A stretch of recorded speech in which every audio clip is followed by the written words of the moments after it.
আসসালামু আলাইকুম। BBA fourth year management ডিপার্টমেন্টের ইনভেস্টমেন্ট ম্যানেজমেন্ট বইয়ের চ্যাপ্টার ইন্টারমিডিয়েট টার্ম ফিনান্সিং থেকে ক্লাস নম্বর 1। আমরা আজকে ইন্টারমিডিয়েট টার্ম ফিনান্সিং চ্যাপ্টারের বেসিক বিষয়টা আলোচনা করার পরে গুরুত্বপূর্ণ একটা অঙ্কের সমাধানও করব। তার আগে তোমাদের গাণিতিক বই নিয়ে আমার কিছু কথা আছে, এই কথাগুলো মন দিয়ে শোনো। তোমাদের বিবিএ ফোর্থ ইয়ার শুধুমাত্র ম্যানেজমেন্ট ডিপার্টমেন্টের যে গাণিতিক বই আছে, আমি নামগুলো একবার লিখে নেই, এখানে আমাকে একটু সময় দাও। 1 নম্বরে ফিনান্সিয়াল ম্যানেজমেন্ট,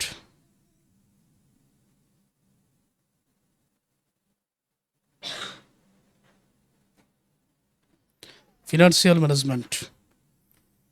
2 নম্বর ইনভেস্টমেন্ট ম্যানেজমেন্ট।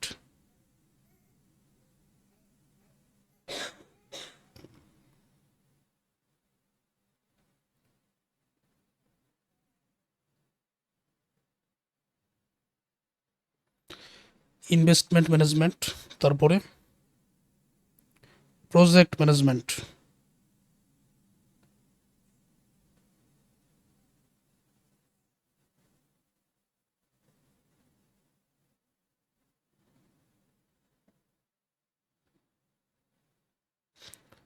3টা গাণিতিক বই, শেষের যেটা আছে প্রজেক্ট ম্যানেজমেন্ট।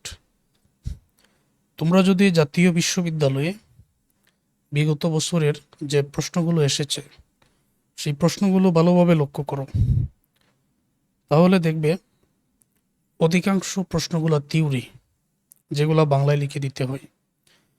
অঙ্ক এসেছে, তবে খুবই কম, এই 2টা বইয়ের তুলনায় খুবই কম। এখন প্রজেক্ট ম্যানেজমেন্টের যে অঙ্কগুলোর সমাধান শিখতে হয়, সেটা তোমরা আমার ইউটিউব চ্যানেলের প্লেলিস্টে গেলে ওইখানে দেখবে যে প্রায় 15 থেকে 16টা গাণিতিক বই আছে। বিবিএ ফার্স্ট ইয়ার থেকে ফাইনাল ইয়ার পর্যন্ত সবগুলো গাণিতিক বইয়ের আমি ক্লাস নিচ্ছি। আমার ইউটিউব চ্যানেলের প্লেলিস্টে ফ্রি ক্লাসগুলো দেখে এই প্রজেক্ট ম্যানেজমেন্টের প্রস্তুতি তোমরা নিতে পারো। অধিকাংশই কিন্তু থিওরি। তাহলে গাণিতিক বই দাঁড়ালো ফিনান্সিয়াল ম্যানেজমেন্ট, ইনভেস্টমেন্ট ম্যানেজমেন্ট, এই 2টা। অর্থাৎ বিবিএ ফোর্থ ইয়ার ম্যানেজমেন্ট ডিপার্টমেন্টের 2টা গাণিতিক বই আছে, ফিনান্সিয়াল ম্যানেজমেন্ট, ইনভেস্টমেন্ট ম্যানেজমেন্ট, এই 2টা।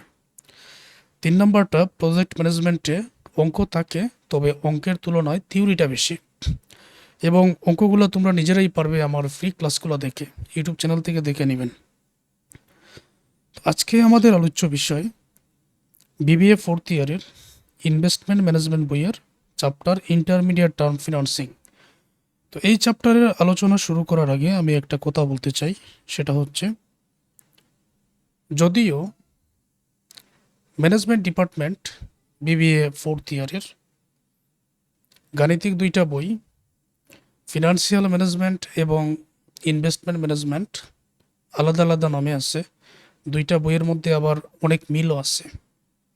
এমন কিছু চ্যাপ্টারের অঙ্ক আছে যেটা এই 2টা চ্যাপ্টারের মধ্যেই আছে। এখন আজকে যে চ্যাপ্টার ইন্টারমিডিয়েট টার্ম ফিনান্সিং, এটার মধ্যে আবার মিল নেই। তো অনেক শিক্ষার্থীরা বিবিএ ফোর্থ ইয়ারের ফিনান্সিয়াল ম্যানেজমেন্ট এই কোর্সেও যুক্ত আছো আমার পেইড কোর্সে, এবং ইনভেস্টমেন্ট ম্যানেজমেন্ট এই কোর্সেও যুক্ত আছো। যারা ক্লাস করতেছেন তারা বুঝবেন। এখন আমি মূল আলোচনায় যাচ্ছি। ফিনান্সিংটা আসলে কি? অর্থায়নটা কি? যে কোনো ব্যবসা প্রতিষ্ঠানের টাকার প্রয়োজন পড়তে পারে, তখন ওই টাকাটা কোথায় থেকে সংগ্রহ করা যাবে, এটাকে বলা হয় অর্থায়নের উৎস। এখন আমি যদি বলি শর্ট টার্ম ফিনান্সিং, তাহলে কি হবে, এটার ব্যাখ্যাটা কি? সহজে বোঝানোর জন্য আমি লিখে নিতেছি, একটু সময় দিতে হবে আমাকে।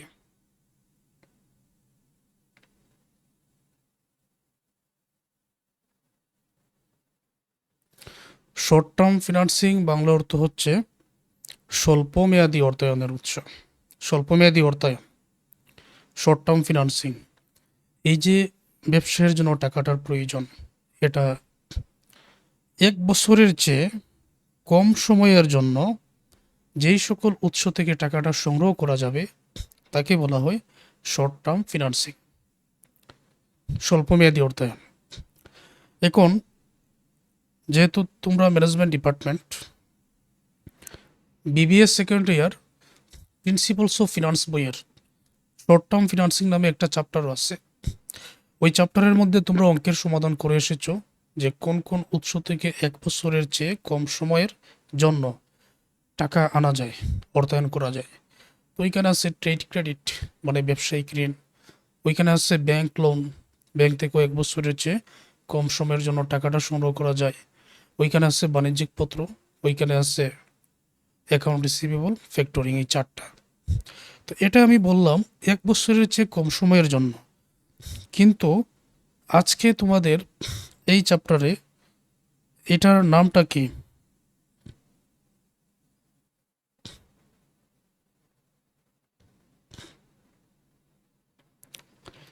মিড টার্ম ফিনান্সিং, মধ্যমেয়াদী অর্থায়নের উৎস। মধ্যমেয়াদী অর্থায়নের উৎস কি? 1 বছরের চেয়ে বেশি, 5 বছরের চেয়ে কম সময়ের জন্য যেই সকল উৎস থেকে টাকা অর্থায়ন করা যায় তাকে মিড টার্ম ফিনান্সিং বলা হয়। বিষয়টা ক্লিয়ার?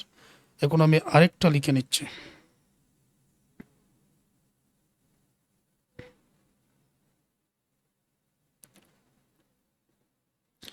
লং টার্ম ফিনান্সিং, দীর্ঘমেয়াদী অর্থায়নের উৎস, যেটা 5 বছরের চেয়ে বেশি, 5 বছরের চেয়ে বেশি সময়ের জন্য যেই সকল উৎস থেকে টাকা সংগ্রহ করা যায়, এটা হচ্ছে লং টার্ম ফিনান্সিং। যেমন ডিবেঞ্চার, ঋণপত্র, এটা 5 বছরের চেয়ে বেশি সময়ের জন্য। তাহলে শর্ট টার্ম ফিনান্সিং যেটা 1 বছরের চেয়ে কম সময়ের জন্য, উৎসগুলোর নাম একটু আগে বলেছি। মিড টার্ম ফিনান্সিং 1 বছরের চেয়ে বেশি কিন্তু 5 বছরের কম সময়ের জন্য। লং টার্ম ফিনান্সিং 5 বছরের চেয়ে বেশি সময়ের জন্য, যেটা থেকে টাকা সংগ্রহ করা যায়। এখন 1 বছরের চেয়ে বেশি, 5 বছরের চেয়ে কম সময়ের জন্য যে উৎস থেকে টাকা সংগ্রহ করা যায়, এটা সাধারণত ব্যাংকই হবে। তো ব্যাংকের অঙ্কগুলাই এখানে আসবে। এখন মূল কথাটা আসলে কি? আমরা যে চ্যাপ্টারে অঙ্কের সমাধান করব, আসলে মূল বিষয়টা কি এটা একটু বুঝতে চাই। মূল বিষয়টা হচ্ছে এই যে মিড টার্ম ফিনান্সিং, মনে করো তোমার ব্যবসায়ের প্রয়োজনে 5 লক্ষ টাকা তুমি ব্যাংক থেকে লোন নিলে। যেহেতু এটা ব্যাংক থেকে টাকাটা আনা যায়, অর্থায়নের একটা উৎস, তাহলে ধরা হলো যে এই 5 লক্ষ টাকা তুমি ব্যাংক থেকে লোন নিলে। যেহেতু 5 বছরের চেয়ে কম সময়, ধরে নিলাম যে 5 বছরের জন্য প্রতি বছরের শেষে কিংবা শুরুতে তুমি যদি টাকাটা ব্যাংকে পরিশোধ করে দাও, তাহলে 5 বছরে তোমাকে 1 লক্ষ টাকা করে দিতে হবে। এখানে যে প্রশ্নটা, ব্যাংক যে তোমাকে 5 লক্ষ টাকা দিবে, ব্যাংক কি এমনি এমনি দিবে নাকি তোমার কাছ থেকে ইন্টারেস্ট কেটে নেবে? ব্যাংক তোমার কাছ থেকে ইন্টারেস্ট কেটে নেবে। ধরে নিলাম আমি 10%, এখানে ধরে নিলাম 10% ইন্টারেস্ট কেটে নেবে। যত পার্সেন্টই বলা হোক না কেন, আমি ধরে নিলাম যে প্রতি বছর ব্যাংক তোমার কাছে চার্জ করলো 1,10,000 টাকা দিতে হবে। ইন্টারেস্টের পরিমাণ যাই হোক না কেন, 1,10,000 টাকা দিতে হবে, ব্যাংক এটা তোমার কাছে চার্জ করলো। আমার কথা হলো 5 লক্ষ টাকা তুমি ব্যাংক থেকে লোন নিয়েছো, ওকে, 1 লক্ষ টাকা করে দিচ্ছ, 5 বছরে 5 লক্ষ টাকা শেষ হয়ে যায়, কিন্তু ব্যাংক তোমার কাছ থেকে প্রতি বছরে 1,10,000 টাকা নিচ্ছে।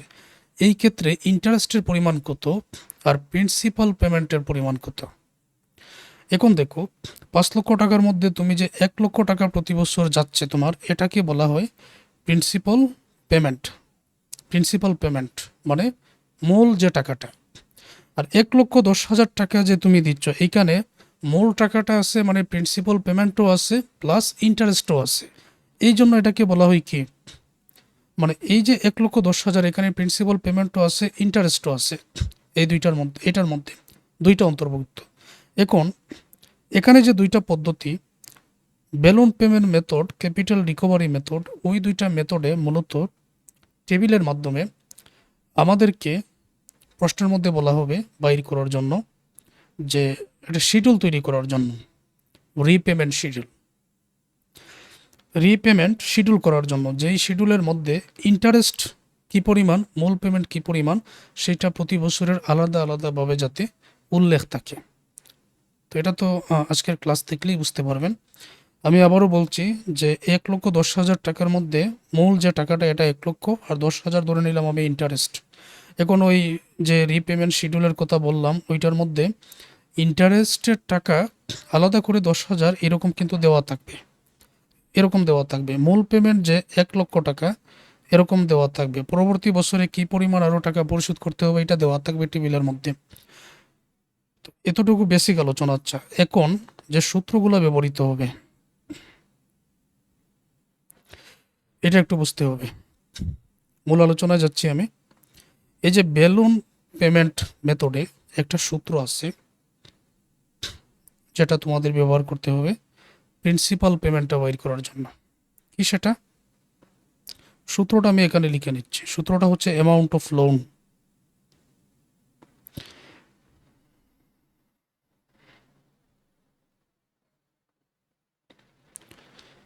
কি পরিমাণ ঋণের পরিমাণ আছে সেটা, এটাকে ভাগ করা হবে নাম্বার অফ ইনস্টলমেন্ট।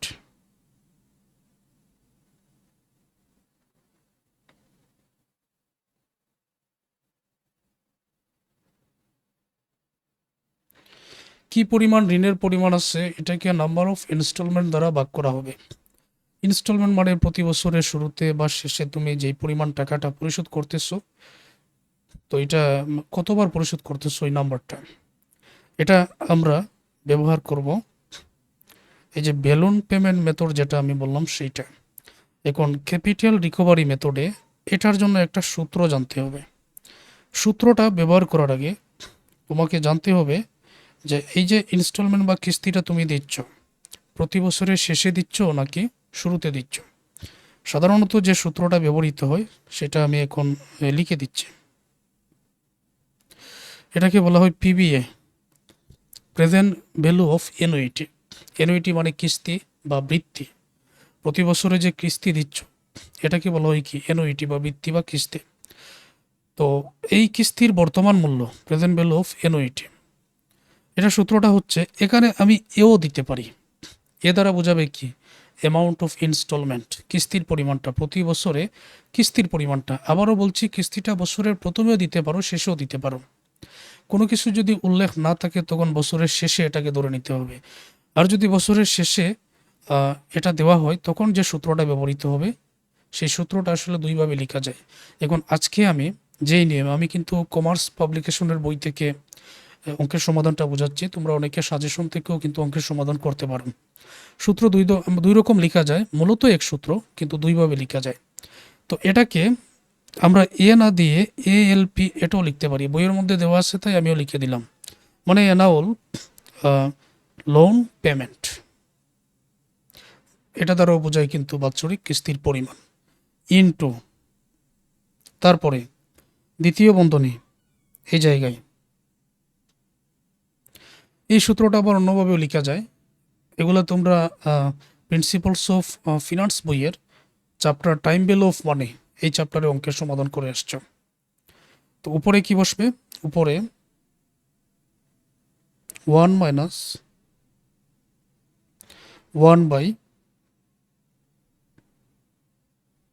1 প্লাস আরও লিখতে পারো, আইও লিখতে পারো। এখানে 1 প্লাস আরও লেখা যায়, আর দ্বারা রেট অফ ইন্টারেস্ট, আই দ্বারাও ইন্টারেস্ট বোঝায়। তো এন দ্বারা তো বছর বোঝাবে। ওকে, তারপর নিচে আর। এখন আমার কথা হলো এটা হচ্ছে বছরের শুরুতে। বছরের শেষে যদি বলে শুধুমাত্র এখানে তোমাকে 1 প্লাস আরটা গুণ করে দিতে হবে, আর কিছু না।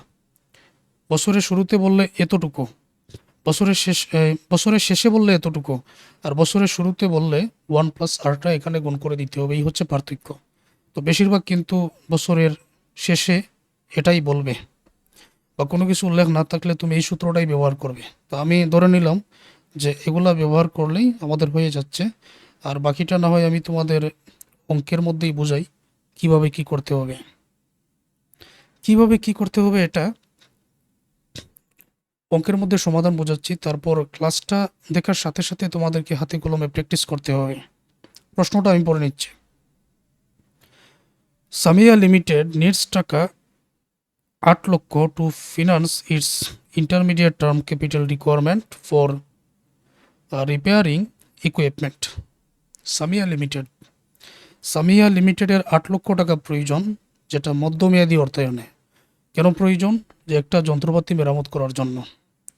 রিপেয়ারিং ইকুইপমেন্টস, একটা যন্ত্রপাতি মেরামত করার জন্য। Agrani Bank agreed to meet the requirement at 14% interest. Agrani Bank 8 lakh টাকা দিবে, এতে সম্মত হয়েছে, তবে 14% ইন্টারেস্টটা দিতে হবে তাদেরকে। The loan should repaid in next 8 years. আর এই লোনটা পরবর্তী 8 বছরের জন্য, 8 বছর পর্যন্ত পরিশোধ করা হবে। You are required to show the repayment schedule under balloon payment method, capital recovery method. যে তোমাকে বেলুন পেমেন্ট মেথডে এবং ক্যাপিটাল রিকভারি মেথডে এটা সমাধান করার জন্য বলা হয়েছে। এখন এই মুহূর্তে তোমাদের মনের মধ্যে যে প্রশ্নটা, সেটা হচ্ছে যে আমরা তো মিড টার্ম ফিনান্সিং এটা অঙ্কের সমাধান করব। আপনি এতক্ষণ যাবৎ আলোচনা করলেন যেটা 1 বছর চেয়ে 1 বছরের উপরে 5 বছরের চেয়ে কম। এখানে তো 8 বছর আছে। তখন এটা দুইটা ধারণা চলে আসে।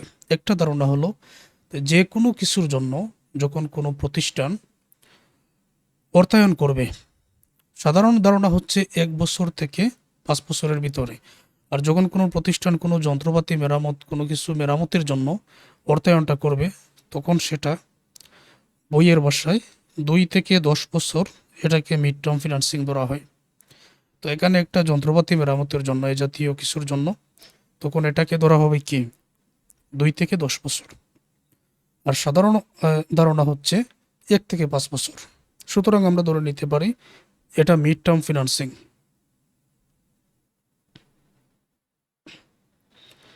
ওকে,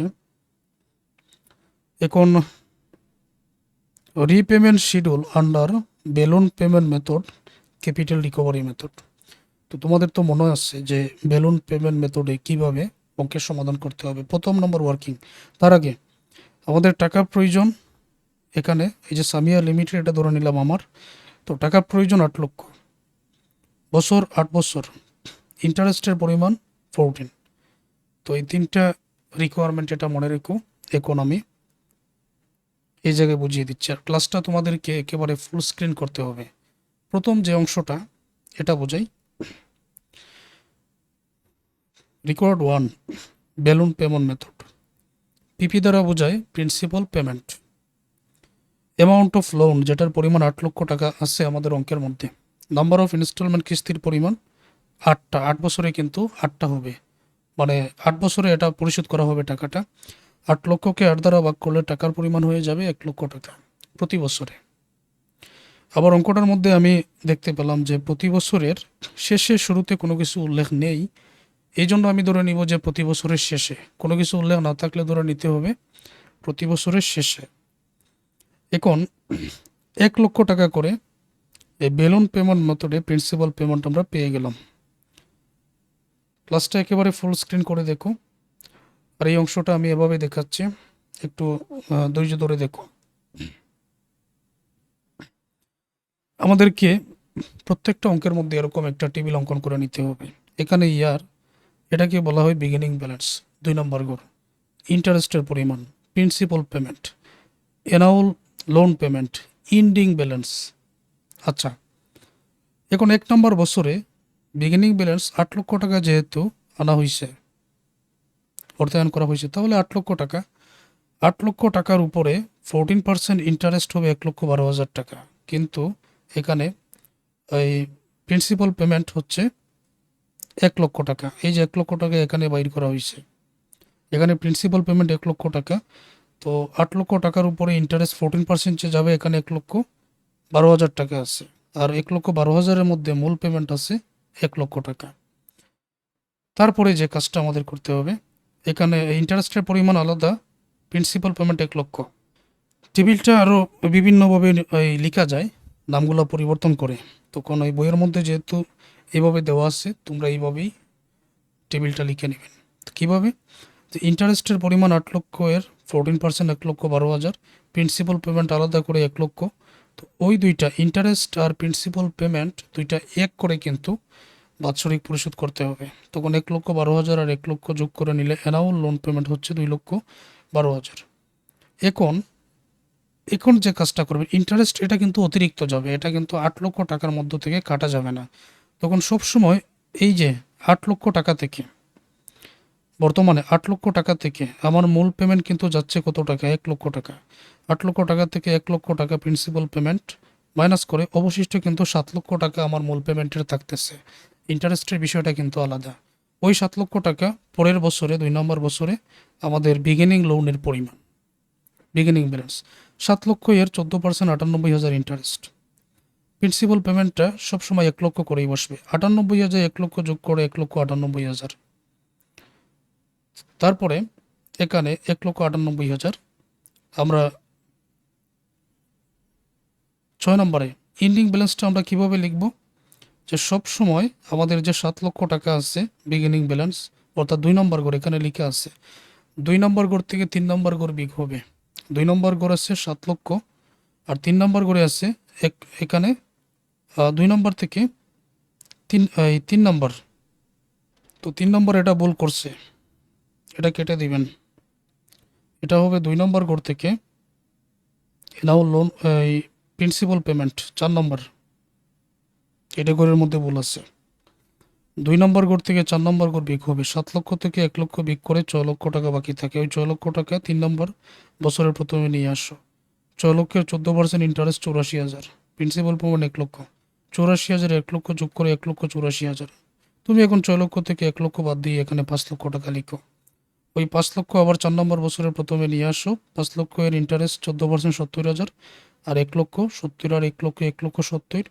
তুমি এখন 5 লক্ষ টাকা থেকে 1 লক্ষ বাদ দিয়ে 4 লক্ষ নিয়ে আসো। মানে মূল যে পেমেন্ট, এখানে 8 লক্ষ টাকা থেকে মূল পেমেন্ট বাদ দিয়ে অতিরিক্ত যে টাকাটা থাকবে এটার হিসাবটা হবে, ইন্টারেস্টের হিসাবটা কিন্তু আলাদা। 4 লক্ষ তুমি 5 নম্বর বছরের প্রথমে নিয়ে আসো, এটার ইন্টারেস্ট 56,000, মূল পেমেন্ট 1 লক্ষ, দুইটা যোগ করে 1,56,000। তুমি এখন 4 লক্ষ থেকে 1 লক্ষ বাদ দিয়ে 3 লক্ষ টাকা লিখো। এইটা এখন 6 নম্বর ঘরের প্রথমে নিয়ে আসো, এটার ইন্টারেস্ট 42,000, মূল পেমেন্ট 1 লক্ষ। তো এখন 3 লক্ষ থেকে 1 লক্ষ, এই দুইটা যোগ করে তো 1,42,000, 3 লক্ষ থেকে 1 লক্ষ বাদ দিয়ে 2 লক্ষ এখানে। 7 নম্বর বছরে 2 লক্ষ প্রথমে ইন্টারেস্ট 2 লক্ষের 14% 28,000, প্রিন্সিপাল পেমেন্ট 1 লক্ষ, তারপর এই দুইটা যোগ করে 1,28,000, 2 লক্ষ থেকে 1 লক্ষ বাদ দিয়ে এখানে 1 লক্ষ, এটা এখন প্রথমে নিয়ে আসো, এটার ইন্টারেস্ট 14% 14,000, আর 1 লক্ষ, দুইটা যোগ করে 1,14,000। এখন 1 লক্ষ থেকে 1 লক্ষ বাদ দিয়ে নীল শূন্য, মানে লোনগুলা পরিশোধ করা হয়ে গেছে। প্রত্যেকটা করে যেহেতু একই কাজ, তো এখানে আর কোনো ব্যাখ্যা আমি করলাম না। আবার এখানে যে বিষয়টা লেখা হয়েছে 2 - 4, এখানে কিন্তু তোমাদের সবসময় লিখতে হবে 2 নম্বর থেকে 4 নম্বর। যদি এভাবে গড়গুলা লিখো, আবার বিভিন্ন বই বা সাজেশন ভেদে নামগুলা একটু ভিন্ন থাকতে পারে। তো যেভাবেই হোক, এটার মধ্যে যাতে ইন্টারেস্টগুলো আলাদা করে দেখা যায়, প্রিন্সিপাল পেমেন্টগুলো যাতে আলাদা করে দেখা যায়। তো loan repayment schedule under balloon payment method, তো এটার সমাধান তো আমরা করলাম। এখন বাকি রইল আমাদের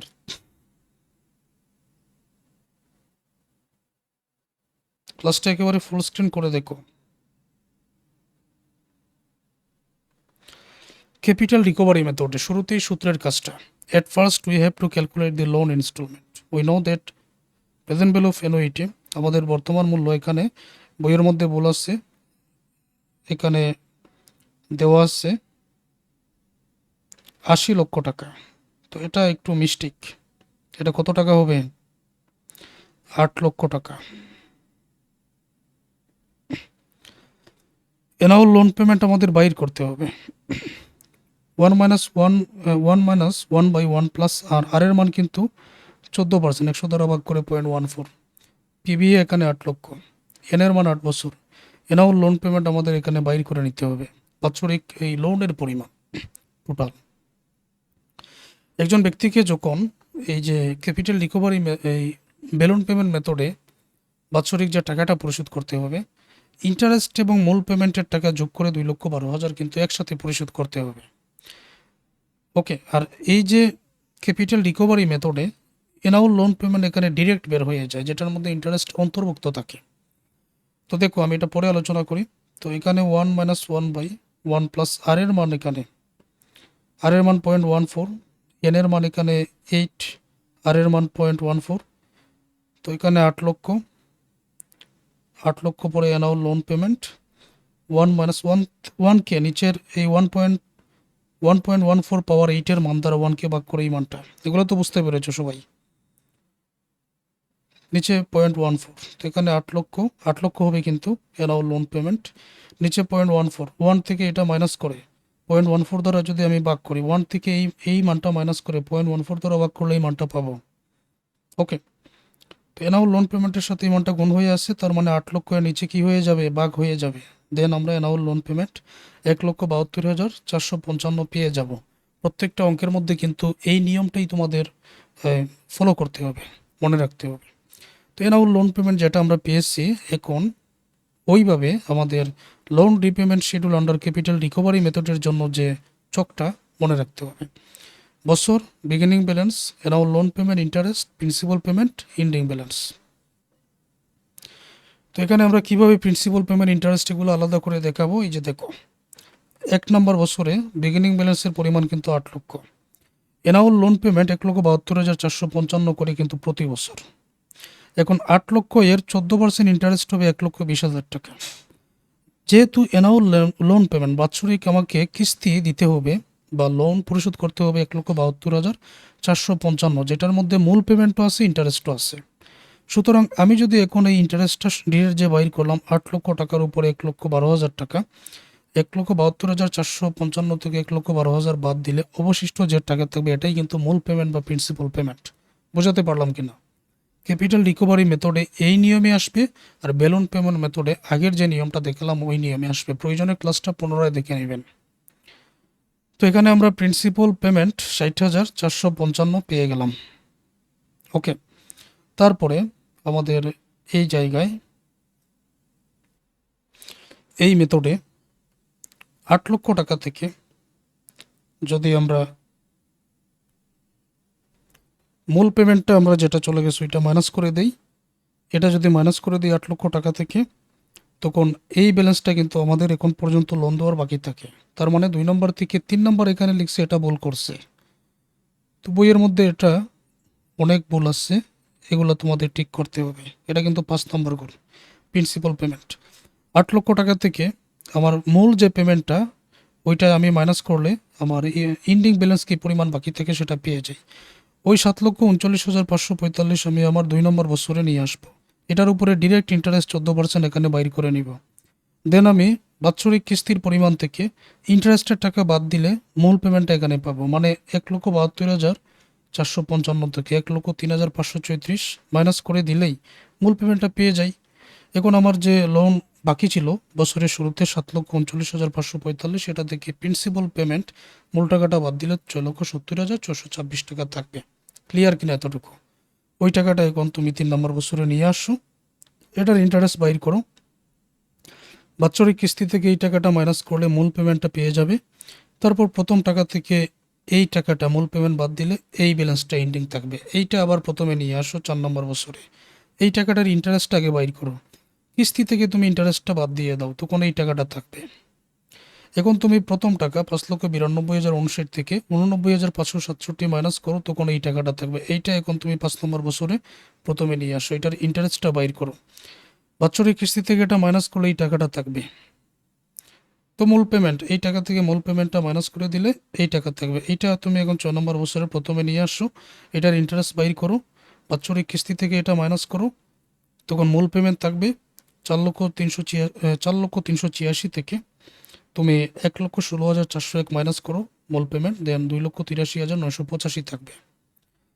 তারপর এইটা আবার 7 নম্বর বছরে নিয়ে আসো, এটার ইন্টারেস্ট বাইর করো, বাৎসরিক কিস্তি থেকে এটা মাইনাস করলে মূল পেমেন্ট প্রথম 2,83,985 থেকে এই টাকাটা মাইনাস করে দিলে এইটা থাকবে। এইটা এখন 8 নম্বর বছরের প্রথমে নিয়ে আসো, এটার ইন্টারেস্টও বাইর করো, 1,72,455 থেকে ইন্টারেস্ট বাদ দিলে মূল পেমেন্ট এটা। দেন তুমি 1,51,288 থেকে 1,51,288 মাইনাস করলে আর কোনো এন্ডিং ব্যালেন্স থাকবে না, তোমার লোনটা একেবারে পরিশোধ হয়ে যাবে।